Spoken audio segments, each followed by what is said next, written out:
Hello ಎಲ್ಲರಿಗೂ ನಮಸ್ಕಾರ. ಲಕ್ಷ್ಮೀ ರಾಮು ಕಿಚನ್ಗೆ ಸ್ವಾಗತ. ಇವತ್ತು ನಾನು ದಿಢೀರಂತ ಒಂದು ಚಿತ್ರಾನ್ನ ಮಾಡೋದನ್ನು ತೋರಿಸ್ಕೊಡ್ತಾ ಇದ್ದೀನಿ. ಇದು ತುಂಬ ಬೇಗ ಈಸಿಯಾಗಿ ಕ್ವಿಕ್ಕಾಗಿ ರೆಡಿ ಆಗುತ್ತೆ. ಸಾಮಗ್ರಿಗಳನ್ನ ನೋಡ್ಕೊಳ್ಳೋಣ.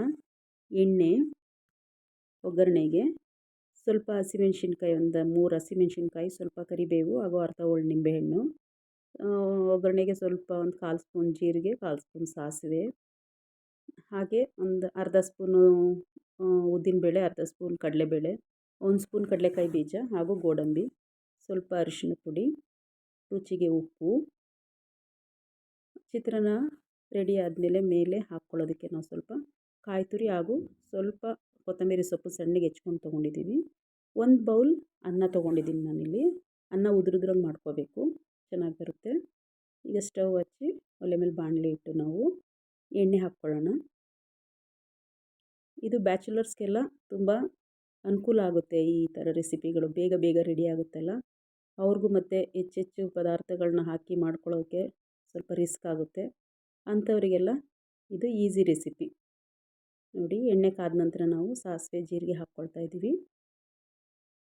ಸಾಸಿವೆ ಸ್ವಲ್ಪ ಚಿಟಪಟ ಅಂದ ನಂತರ ನಾವು ಕಡಲೆಬೇಳೆ, ಉದ್ದಿನಬೇಳೆ, ಕಡಲೆಕಾಯಿ ಬೀಜ ಹಾಗೂ ಗೋಡಂಬಿ ಸೇರಿಸ್ಕೋಬೋದು. ಇಲ್ಲಿ ಗೋಡಂಬಿ ಆಪ್ಷನಲ್ಲು. ಗೋಡಂಬಿ ಹಾಕಿದ್ರೆ ಚೆನ್ನಾಗಿರುತ್ತೆ ಚಿತ್ರಾನ್ನದ ಜೊತೆ ತಿನ್ನಬೇಕಾದ್ರೆ. ಇದು ಕಂದು ಬಣ್ಣ ಬರೋವರೆಗೂ, ಗೋಲ್ಡನ್ ಬ್ರೌನ್ ಬರೋವರೆಗೂ ತಿರುಗಿಸ್ಕೊಳ್ಳೋಣ. ತುಂಬ ಕಪ್ಪು ಬೇಡ. ಇದು ತುಂಬ ಬೇಗ ರೆಡಿ ಆಗುತ್ತೆ, ರುಚಿಯಾಗೂ ಇರುತ್ತೆ. ಇದು ರೀತಿ ಕೈ ಆಡಿಸ್ತಾ ಇರೋಣ. ಈಗ ಹಸಿಮೆಣ್ಸಿನ್ಕಾಯಿ ಹಾಗೂ ಕರಿಬೇವಿನ ಸೊಪ್ಪನ್ನು ಸೇರಿಸ್ಕೊಳ್ಳೋಣ. ಮತ್ತು ಇದನ್ನು ನಾವು ರಾತ್ರಿ ಉಳಿದಿರ್ತಕ್ಕಂಥ ಅನ್ನದಲ್ಲೂ ಮಾಡ್ಕೋಬೋದು. ಅನ್ನ ಉಳಿದಿದೆ ಏನು ಮಾಡೋದು ಅಂದರೆ ಬೆಳಗ್ಗೆ ಟಿಫನ್ಗೆ ಈ ರೀತಿಯೂ ಮಾಡ್ಕೋಬೋದು. ತುಂಬ ಚೆನ್ನಾಗಿರುತ್ತೆ ರುಚಿ. ಸ್ವಲ್ಪ ಅರಿಶಿನ ಪುಡಿ ಸೇರಿಸ್ಕೊಂಡು ರುಚಿಗೆ ತಕ್ಕಷ್ಟು ಉಪ್ಪು ಸೇರಿಸ್ತಾ ಇದ್ದೀನಿ. ಈಗ 1 ಬೌಲು ಅನ್ನ ತೊಗೊಂಡಿದ್ನಲ್ಲ ಅದನ್ನು ಸೇರಿಸ್ಕೊತಾ ಇದ್ದೀನಿ. ಕಡಿಮೆ ಉರಿನಲ್ಲೇ ತಿರುಗಿಸ್ಕೊಳ್ಳೋಣ. ಉದುರುದ್ರಂಗೆ ಅನ್ನ ಇದ್ದರೆ ಈ ಚಿತ್ರಾನ್ನ ತುಂಬ ರುಚಿಯಾಗಿರುತ್ತೆ.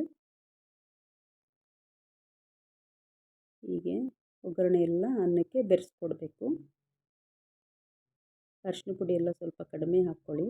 ಕಲರ್ ಲೈಟಾಗಿ ಯೆಲ್ಲೋಯಿಶ್ ಇದ್ದರೆ ಚೆನ್ನಾಗಿರುತ್ತೆ.